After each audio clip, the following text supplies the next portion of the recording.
जम्मू कश्मीर में चुनाव कराने को लेकर केंद्र सरकार ने सुप्रीम कोर्ट में अपना पक्ष रखा है। अदालत में सरकार ने कहा कि चुनाव के लिए सरकार तैयार है, फैसला चुनाव आयोग को लेना है। सबकी नजरें इस बात पर टिकी हुई अर्पिता कि दरअसल जम्मू कश्मीर में चुनाव होंगे या नहीं। सरकार ने कहा है कि वो तैयार है, चुनाव आयोग फैसला कर सकता है। संजय शर्मा मेरे सहयोगी जुड़ गए हैं तमाम जानकारी के साथ। तो केंद्र का ये बड़ा बयान जो संजय सामने आया है, किस तरफ इशारा करता है? जी हाँ, बिल्कुल इसकी उम्मीद हम उसी दिन से कर रहे थे जब सुप्रीम कोर्ट में केंद्र सरकार ने कहा था कि वो जब केंद्र सरकार से सुप्रीम कोर्ट ने पूछा था कि आप चुनाव कब करा रहे हैं, वहां लोकतंत्र की बहाली कब कर रहे हैं, इस पर केंद्र सरकार ने कहा था कि वो 31 अगस्त को इस मामले में सरकार से पूछकर बताएगी।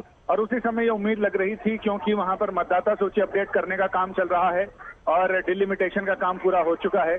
तो ऐसे में सरकार की तरफ से तैयारियां पूरी हैं और सरकार ने वही कहा है कि हम किसी भी समय चुनाव कराने को तैयार हैं। निर्वाचन आयोग को तय करना है कि वो वहां कब चुनाव कराना चाहता है, क्योंकि चुनाव कराने का विशेषाधिकार निर्वाचन आयोग का ही होता है। बिल्कुल, तो फिलहाल सुप्रीम कोर्ट में केंद्र सरकार ने कह दिया है कि वो पूरी तरीके से तैयार हैं। संजय, इसके बाद क्या संभावना दिख रही, कब तक हो सकता है ये बड़ा ऐलान? अब तो निर्वाचन आयोग ही ये बताएगा कि आखिर कब तक इसमें चुनाव कराए जा सकते हैं। लेकिन जहां तक मुझे लग रहा है कि हो सकता है इन 5 राज्यों के साथ तो क्योंकि मतदाता सूची का अपडेट चल रहा है उसके साथ तो शायद ही हो, लेकिन आगे किसी भी समय वहां जम्मू कश्मीर के चुनाव की दिक्कत ये है कि वहां पर मौसम की परिस्थितियों को भी ध्यान में रखा जाता है। तो हो सकता है कि नवंबर तक शायद इन 5 राज्यों के विधानसभा चुनाव के साथ, लेकिन उसकी उम्मीद कम लग रही है क्योंकि चुनाव से पहले निर्वाचन आयोग की टीम वहां दौरा करती है और चुनावी तैयारियों का जायजा लेती है। लिहाजा ऐसे में मुझे लग रहा है कि मामला अगले साल पर ही जाएगा। हो सकता है लोकसभा चुनाव के साथ साथ वहां चुनाव हो।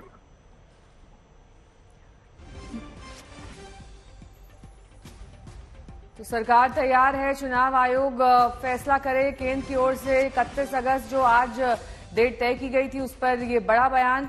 म्युनिसिपल चुनाव अभी होंगे, उसके बाद विधानसभा चुनाव किए जा सकते हैं।